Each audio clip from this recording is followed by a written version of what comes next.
Eric, bonjour. Bonjour. Merci d'être, de nous avoir rejoints sur le plateau d'Aveyron TV pour parler de tes bandes dessinées. Alors déjà, est-ce que tu peux nous présenter un petit peu ces bandes dessinées?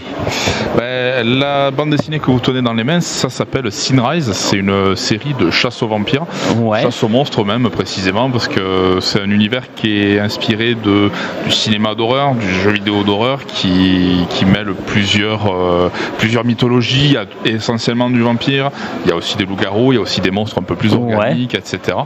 C'est une BD d'action, de survie. On suit deux personnages, un chasseur de primes et on va dire un jeune lambda qui se trouve être un vampire. En fait, ils se découvrent des pouvoirs de vampire et les deux vont s'entraider dans leur mission, c'est-à-dire débusquer un autre vampire qui est plus puissant, qui se cache dans un château réputé hanté en Écosse, qui du coup est à l'origine d'une vague de monstres qui se déverse sur l'Écosse. Et au cours d'une nuit sans fin. Et donc ils vont devoir s'épauler l'un l'autre. D'accord. Il y en a un autre qui est en création, c'est ça? Voilà. Alors actuellement, j'ai 3 tomes qui sont publiés. Donc le premier est sorti en 2017, pardon. Le 2 en 2018, le 3 en 2020. Il y a eu un petit gap.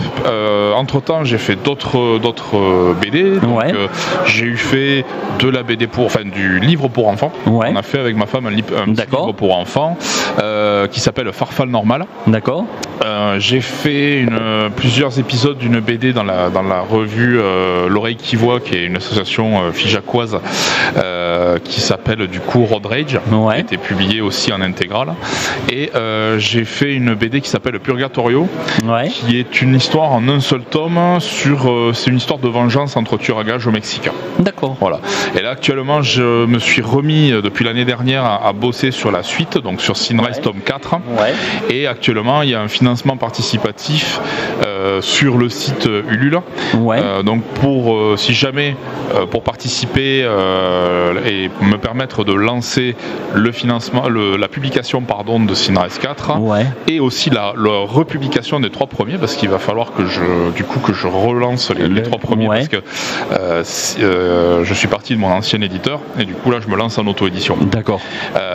Donc en recherchant Sinrise 4 sur le site de Ulule, vous avez la possibilité de participer et de m'aider en fait à financer la réimpression, la réédition des 3 premiers tomes. On affichera tout comme ça, les gens auront tous les renseignements. Exactement. Et aussi assurer la publication de Sinrise tome 4. Des projets encore pour l'avenir? Plein. Des projets pour l'avenir. Il y aura une suite à Road Rage, donc la petite BD de l'association figeacoise. Il y aura pour Sinrise une suite aussi. Sinrise, c'est un projet que j'ai déjà depuis plusieurs années en tête, qui est assez carré.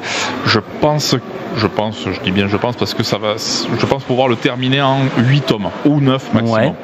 Donc là l'année prochaine je vais m'attaquer au tome 5 et j'aimerais aussi ressortir, parce qu'il y a eu une édition limitée en noir et blanc en fait, quand j'étais chez mon ancien éditeur, des 2 premiers tomes. D'accord. Je pense, je veux pouvoir ressortir à terme une nouvelle édition de noir et blanc, mais qui comprend les 4 premiers tomes. D'accord. Et comme ça, quand j'aurai sorti les 4 derniers, je ferai un autre volume avec les 4 derniers tomes en noir et blanc. Comme ça, il y aura les 2 éditions et ça fera un bon complément, parce que c'est vrai que le noir et blanc, c'est quelque chose que j'ai pas mal travaillé, parce que à la base, j'avais pensé la sortir en noir et blanc. Bon, j'ai fait une version couleur pour élargir mon public, mais le noir et blanc rend quelque chose quand même de plus viscéral, qui est plus intéressant visuellement. D'accord, un peu comme les mangas quoi. Un peu. Un petit... depuis quel âge tu es là-dedans quoi? Alors le dessin, ça fait depuis petit, j'ai toujours dessiné, j'ai toujours commencé par recopier, puis après créer mes propres petits personnages. Ça a été les inspirations, ça a été la BD franco-belge. Mon père avait tous les Tintin, Lucky Luke, Astérix, Gaston, etc. Moi aussi j'ai beaucoup lu de Picsou Magazine, Mickey, Donald, tout ça. Et à partir de là, la période collège, j'ai découvert le manga. Alors, je connaissais déjà tout ce qui était Club Dorothée, Dragon Ball Z, Nicky Larson, etc. Mais les mangas un peu plus sérieux, c'est-à-dire on va dire traduits sérieusement, ça a été plutôt la période collège, où j'ai découvert des choses comme Gun, Hellsing, Akira, des choses plus adultes qui m'ont tourné vers justement ce genre d'histoire, qui m'ont inspiré ce genre d'histoire. Et après, plus adulte, ça a été, une fois arrivé à l'âge adulte, ça a été plutôt le comics de manière générale, pas que de super-héros. Mais après, sinon, le dessin en lui-même, la pratique du dessin, ça a été depuis tout petit, je me suis jamais arrêté quoi. Vraiment, j'ai appris à dessiner en autodidacte et je me suis jamais arrêté.